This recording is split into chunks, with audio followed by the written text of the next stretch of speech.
और जो फतूहात का सिलसिला है वो क्रिकेट के मैदान से तो सामने आ ही रहा है, लेकिन कौमी बॉक्सर मोहम्मद वसीम ने भी पाकिस्तान को खुशखबरी दी है।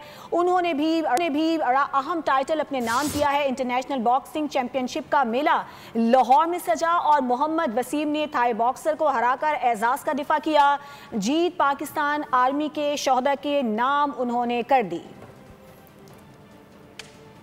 अहम खबर आपको दे रहे हैं। कौमी बॉक्सर मोहम्मद वसीम ने WBA gold slam weight title जीत लिया। इंटरनेशनल बॉक्सिंग चैंपियनशिप का मेला लाहौर में सजा और मोहम्मद वसीम ने थाई बॉक्सर को हराकर ये एजाज अपने नाम किया।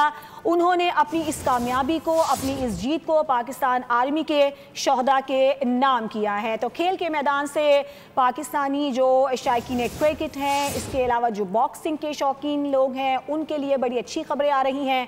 एक जानिब हमने देखा कि पाकिस्तान ने ट्राई नेशन सीरीज का मुकाबला जीत लिया और दूसरी जानिब बॉक्सिंग में भी मोहम्मद वसीम ने खुशखबरी दी है।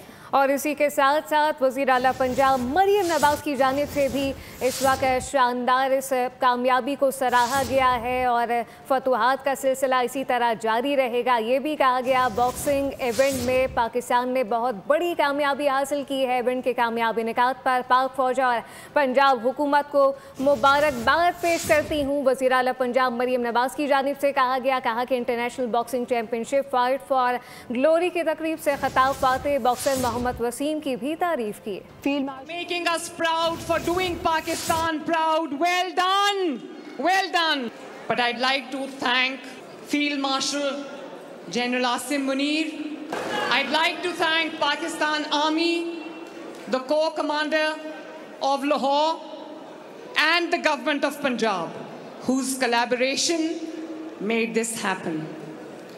One would be a winner, the other I wouldn't call loser, but the other wouldn't win. But I am so happy. I understand what it takes to secure a victory. Subscribe करें और bell दबाएं ताकि कोई खबर रह न जाए।